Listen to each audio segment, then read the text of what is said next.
შეხვდნენ ეს ახალგაზრდები, ასევე სწავლიან ასევე ამ ახალგაზრდებს და ძალიან თვალნათლივ შეაფასებს იმ მუშაობას, რომელიც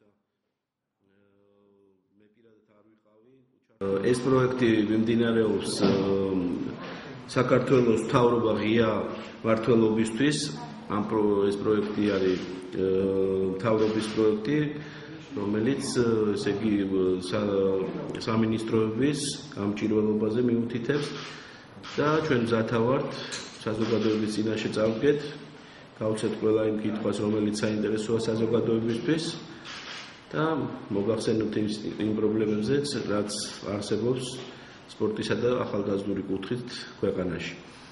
ამიტომ ძალიან კარგია, რომ ესეთი დაინტერესებაა ჟურნალისტების მხრიდან და ჩვენი საუბარი იქნება ღია, გამჭირვალე, მზად ვარ მოусმინოთ თქვენ კითხვებს და ჩატარდა ესეთი დონის ტურნირი, ევროპის ჩემპიონატი სამ ოლიმპიურ სახეობაში, ეს არის თავისუფალი ჭიდაობა, ბერძნულ-რომაული და ქალთა შორის და ძალიან მნიშვნელოვანია ჩვენმა ქვეყანამ მაღალი შეფასება მიიღო იმის ფონზე თუ რა ხდება ჭიდაობასთან დაკავშირებით მსოფლიოში. აქედან გამომდინარე, ჩვენი შედეგიც კარგი იყო, მაგრამ ჩვენ მაქსიმალისტები ვარ და მაქსიმალურად უფრო მეტი ოქროს მედლები გვინდა, მაგრამ თუ საზოგადოებისთვის არის საინტერესო, მე გეტყვით, რომ 14 მედალიდან 7 მოვიპოვეთ. ამიტომ ჩვენ შეგვიძლია ეს შეჯიბრი წარმატებულად ჩავთვალოთ.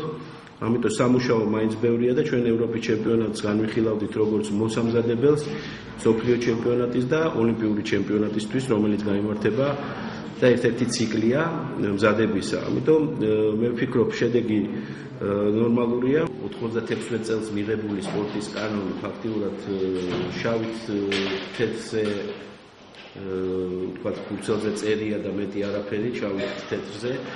აქედან გამომდინარე ჩვენ შევქმნით სპეციალური გაძლიერებული ჯგუფი, ასე ვთქვათ, იურისტებისა, იყო 3 შტატი და ჩვენ გავზარდეთ ორჯერ იურისტების რიცხვი, ასევე მოწვეული იურისტები, ასევე ის იურისტები, რომელიც ფედერაციებში აქტიურად არიან ჩართული თავიანთი ფედერაციების საქმიანობაში.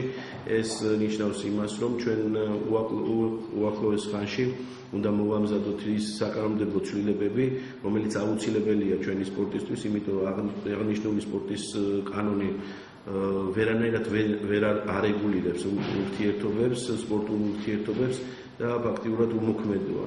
96 წლიდან სპორტის კანონი საერთოდ არ შეცვლილი.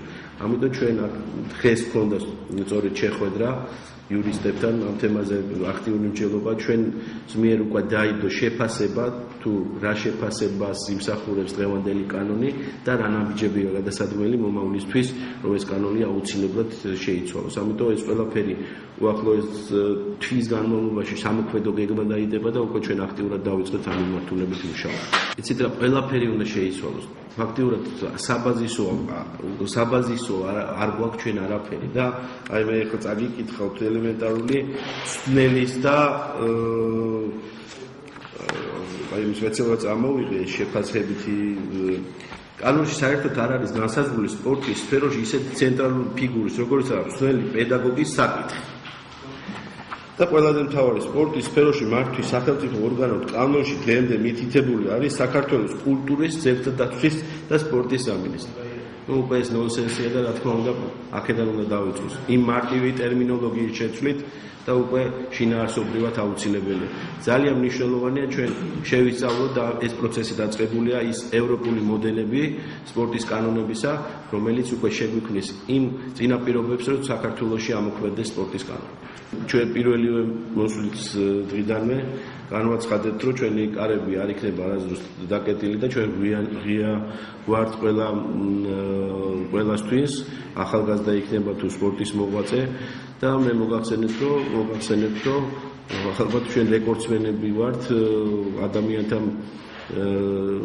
მიღებაში, ასე ვთქვათ, დაახლოებით 5000-მდე კაცია დღემდე სამინისტროში მოსული სხვადასხვა საკითხებზე და ჩვენ პასუხს ვცემთ შესაბამისად შეძლების დაგვარად ვაკვალიანებთ თუ ვერ ვაკვალიანებთ მიუთითებთ მაინც, ამიტომ ეს ღიაობა ჩვენ გვაძლევს იმის უფლებას, რომ საზოგადოების ხმა გაგებული იყოს და ეს გრძელდება და ყოველ კვირა ღიაკარის დღეც გვაქვს ხუთშაბათობით არ არის ამის საშუალება მოგეცემა ხუთშაბათობით არის სამთავრობო სხდომები ჩვენ პარასკევობით ვაკეთებთ ესეთ შეხვედრებს და ყოველ დღე 2-დან 3 საათამდე ჩვენ ვიღებთ სურველებს და ყველა კითხვაზე ვცემთ პასუხს. ამიტომ ჩვენ საზოგადოების ხმაც ვიცით და ვიცით თუ რა პრობლემებია გარეთ, ვიცით რა პრობლემებია როგორც ახალგაზრდული კუთხით, ისე სპორტის კუთხით.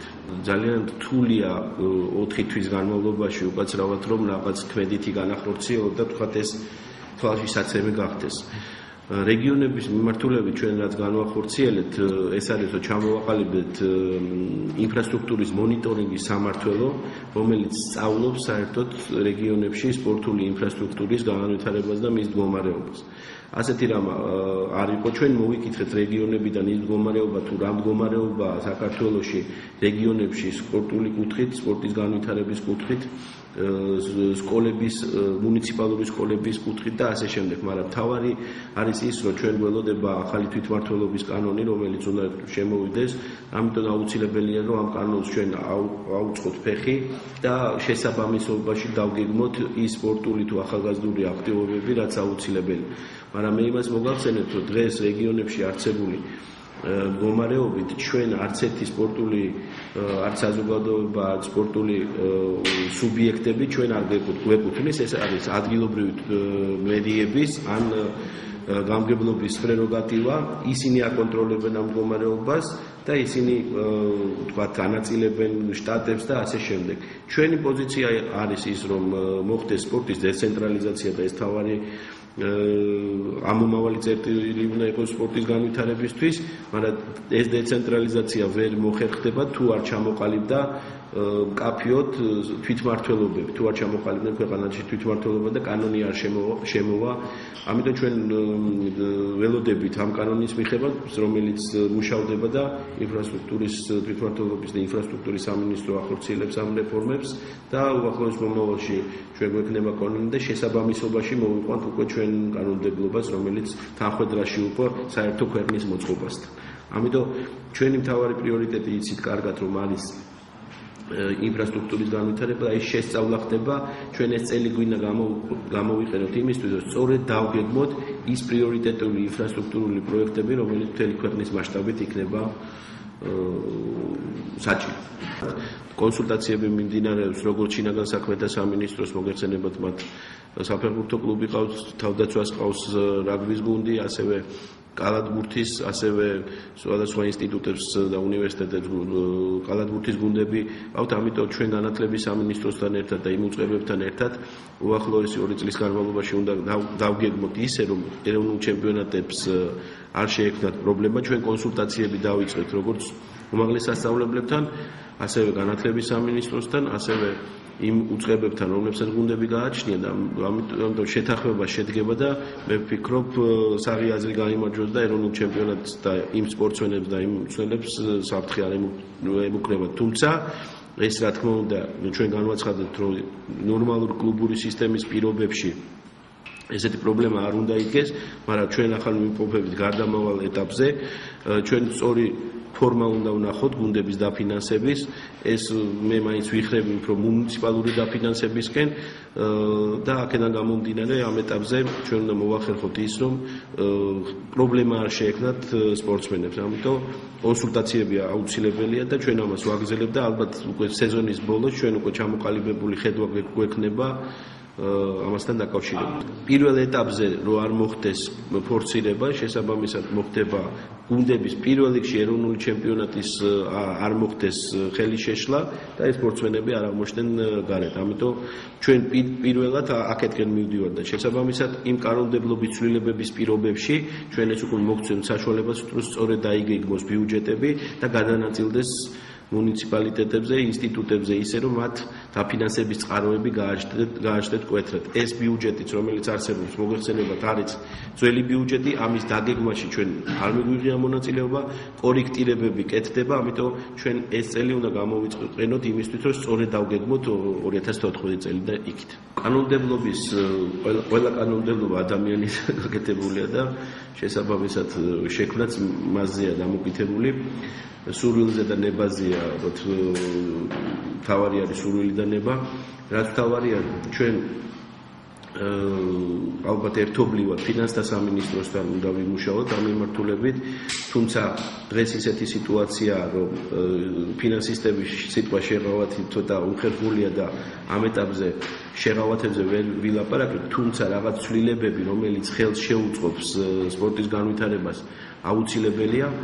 თავარია ჩვენ პირველ ეტაპზე პირველი წელი სტაბილურად განვლოთ, ეს წელი 2013 წელი. ამიტომ ჩვენ კონსულტაციები გვაქვს ფინანსთა სამინისტროსთან და სხვადასხვა უწყებებთან, რათა სწორად მოვახდინოთ ასეთი შესაძლებლობა, რომ მოვიზიდოთ ბიზნესის სექტორი. ჩვენ ასევე შევქმნით სპეციალური ჯგუფი ფინანსისტებისა, რომელიც მუშაობს სწორედ აი ამ კუთხით იმ შეღავათებზე, რამაც შეიძლება ხელი შეუწყოს ასეთი ინვესტიციის მოზიდვას. ამიტომ ჩვენ უკვე რამოდენიმე ხანში იმ თვის ბოლომდე წარმოვადგენთ სტრატეგიას, რომელიც იქნება გრძელვადიანი, მრავალ წელზე გათვლილი, სადაც კაფეოთ იქნება ჩამოყალიბებული შეხედულებები, რომელიც უნდა არსებობდეს ქვეყანაში, რაც უბიძგებს სწორედ ამ ინვესტიციის მოზიდვას.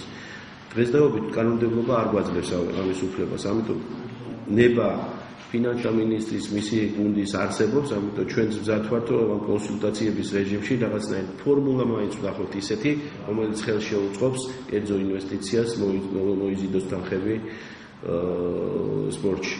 მე დიდი მადლობა მინდა დღეს გადაუხადო იმ ხალხს, ვინც აი ამ რეჟიმში დღეს მუშაობენ და სპორტში უანგაროდებენ ფულს. დღეს საქართველოში მოგეხსენებათ სპორტი ბიზნესი არ არის. ამიტომ ეს არის სოციალური პროექტები და მე ვფიქრობ, რომ ეს ხალხი აუცილებლად უნდა დაფასდეს და მომავალში ხელი შეუწყოთ, რომ ყველანაირად დარჩნენ სპორტში.